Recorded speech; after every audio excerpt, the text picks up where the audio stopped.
श्याम बाबा की, श्याम बाबा की, शाकंभरी माता की, जीण माता की, सालासर बालाजी की, लोहारगढ़ तीर्थ और हर्षनाथ धाम की। आज जब मैं सीकर आया हूं तो मेरे मन में एक अलग उमंग है, उत्साह है, ऊर्जा है। आप इतनी बड़ी संख्या में हमें आशीर्वाद देने आए हैं। जहां जहां मेरी नजर पहुंचती है लोग ही लोग हैं। वहां पीछे तो बिल्डिंग के ऊपर भी लोग दिखते हैं।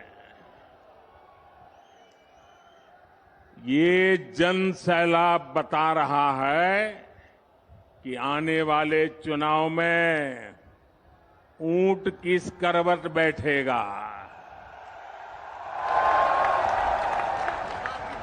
अब राजस्थान की करवट भी बदलेगी और मेरी गारंटी है राजस्थान की किस्मत भी बदलेगी। राजस्थान के लोगों को कांग्रेस की सरकार पानी के लिए भी तरसा कर रखना चाहती है। राजस्थान हर घर जल योजना में बहुत पीछे चल रहा है। यहां शेखावटी के लोग जानते हैं कि कुंभाराम लिफ्ट पेयजल योजना के साथ इन्होंने क्या किया। जब यहां भाजपा सरकार थी तब इस पर 5,000 करोड़ रुपए का खर्च होने का अनुमान था। कांग्रेस की सरकार बनी तो उन्होंने परियोजना को तो लटका दिया। आज इसकी लागत भी करीब करीब 2 गुनी हो गई है। यानी कांग्रेस ने पानी का भी नुकसान किया और पैसे का भी नुकसान किया। कांग्रेस का मतलब ही है लूट की दुकान, झूठ का बाजार। और लूट की इस दुकान का सबसे ताजा प्रोडक्ट है, ताजा प्रोडक्ट राजस्थान की लाल डायरी।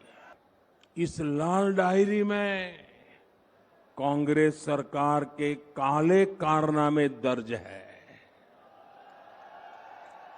लोग कह रहे हैं कि लाल डायरी के पन्ने खुले तो अच्छे अच्छे निपट जाएंगे।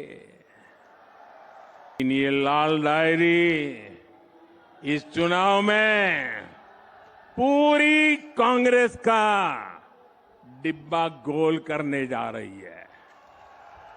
राजस्थान में युवाओं के भविष्य से खिलवाड़ हो रहा है। पेपर लीक उद्योग चल रहा है, पेपर लीक उद्योग। राजस्थान के युवाओं को पेपर लीक माफिया से बचाने के लिए क्या करना पड़ेगा? कांग्रेस को हटाना ही होगा।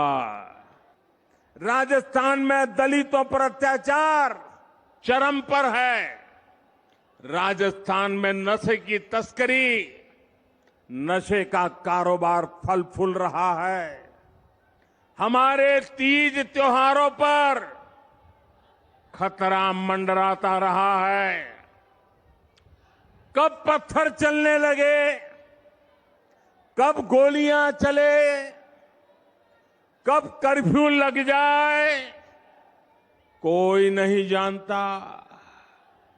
भाइयों और बहनों, राजस्थान के लोग कुछ भी बर्दाश्त कर सकते हैं, लेकिन राजस्थान के लोग बहन बेटियों के सम्मान से खिलवाड़ कभी भी बर्दाश्त नहीं कर सकते।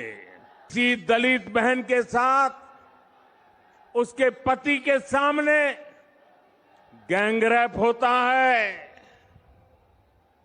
आरोपी उसका वीडियो बनाते हैं, पुलिस में रिपोर्ट नहीं लिखी जाती, बेखौफ आरोपी वीडियो वायरल कर देते हैं, छोटी छोटी बच्चियां, स्कूलों में पढ़ाने वाली टीचर तक यहां सुरक्षित नहीं है। ये वीरों की धरती है, ये पराक्रमियों की धरती है, ये याचना करने वाले लोग नहीं है, ये हुंकार करने वाले लोग हैं। और इसलिए इस बार चारों ओर एक ही हुंकार है, एक ही नारा है, हर राजस्थानी का एक ही संकल्प है, बहन बेटियों पर अत्याचार नहीं सहेगा राजस्थान। कांग्रेस आज देश की सबसे बड़ी दिशा विहीन पार्टी बनकर रह गई है। इन दिनों कांग्रेस और उसके सहयोगी दलों ने एक नया पैंतरा चला है। ये पैंतरा है नाम बदलने का। पहले के जमाने में राजस्थान के लोग व्यापारियों की दुनिया बराबर जानते हैं। पहले के जमाने में कोई पीढ़ी, कोई कंपनी अगर बदनाम हो जाए, उसके फ्रॉड करने वाली कंपनी का चिट्ठा निकल जाए, तो तुरंत वो कंपनी वाले नया बोर्ड लगा करके अपना कारोबार शुरू कर करके लोगों को भ्रमित करने का काम करते हैं और नाम बदल करके लोगों को मूर्ख बना करके अपना धंधा पानी चलाने की कोशिश करते हैं।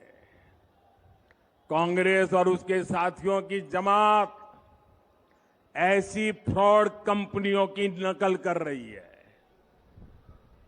यूपीए के कुकर्म लोगों को याद ना आए, इसलिए इन्होंने अपना नाम यूपीए से बदलकर INDIA कर दिया और इतना लंबा कर दिया कि लोग भूल जाएं।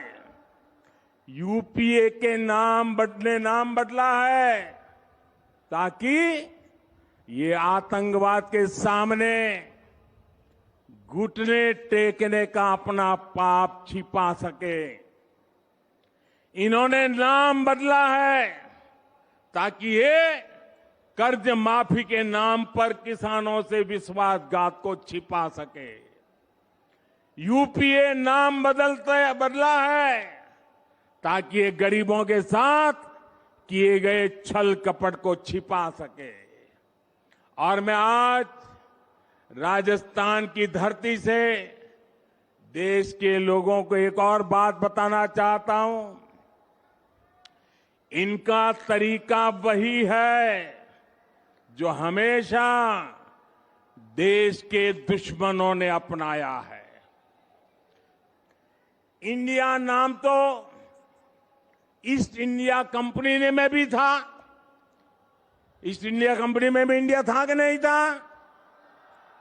लेकिन इंडिया नाम अपनी भारत भक्ति दिखाने के लिए नहीं, बल्कि भारत को लूटने के इरादे से लगाया गया था। आपको याद होगा कि कांग्रेस के शासनकाल में सिमी यानी student Islamic movement of India बना था।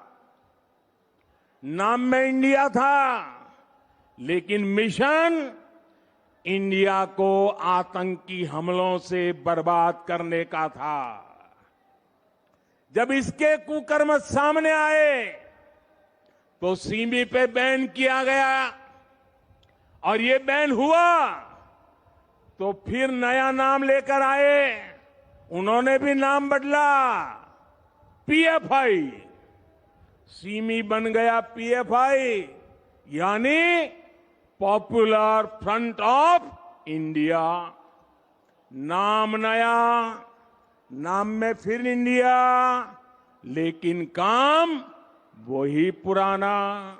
अगर इनको वाकई इंडिया की परवाह होती तो क्या विदेश में जाकर के विदेशियों से भारत में दखल देने के लिए बात करते क्या?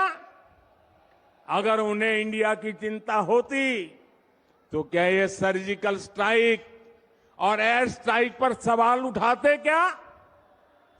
इनको इंडिया की चिंता होती तो क्या ये गलवान में भारत की सेना के शौर्य को कटघरे में रखते क्या? साथियों, ये वही चेहरे हैं जो आतंकी हमला होने पर दुनिया के आगे रोते थे, कुछ नहीं करते थे। इन्हें देश के सुरक्षा बलों के सामर्थ्य पर भरोसा नहीं है। ये वही चेहरे हैं जिन्होंने हमारे सैनिकों का हक मारा है। दशकों तक हमारे सैनिक वन रैंक वन पेंशन मांगते रहे, लेकिन इन्होंने नहीं दिया। क्यों? हम जानते हैं कि आजादी का आंदोलन जब पूरी प्रखरता पर था तो महात्मा गांधी ने एक नारा दिया था। ये नारा देश के लोगों की प्रेरणा बन गया था और आजादी के आंदोलन में इस नारे ने ऊर्जा भर दी थी। नौजवान स्कूल कॉलेज में अपनी किताबें छोड़ करके महात्मा गांधी के आदेश पर आजादी के लिए चल पड़े थे। जेलें भर दी थी, अंग्रेजों की गोलियां कम पड़ गई थी। वो दिन थे और तब महात्मा गांधी ने जो नारा दिया था, आज फिर से देश के कल्याण के लिए, देश के उज्जवल भविष्य के लिए उस नारे की फिर से जरूरत है। दोस्तों, इस नारे को फिर से गांव गांव घर घर पहुंचाने की जरूरत है। वो क्या नारा था? महात्मा गांधी ने नारा दिया था, क्विट इंडिया, अंग्रेजों इंडिया छोड़ो, अंग्रेजों इंडिया छोड़ो। और अंग्रेजों को देश छोड़कर जाना पड़ा था। वैसे ही आज हम समृद्ध भारत बनाने का संकल्प लेकर चले हैं। जैसे गांधी जी ने क्विट इंडिया का मंत्र दिया था, वैसे ही आज का मंत्र है भ्रष्टाचार क्विट इंडिया, भ्रष्टाचार छोड़ो इंडिया, परिवारवाद क्विट इंडिया, परिवारवाद छोड़ो इंडिया, तुष्टीकरण क्विट इंडिया, तुष्टीकरण छोड़ो इंडिया। क्विट इंडिया ही देश को बचाएगा।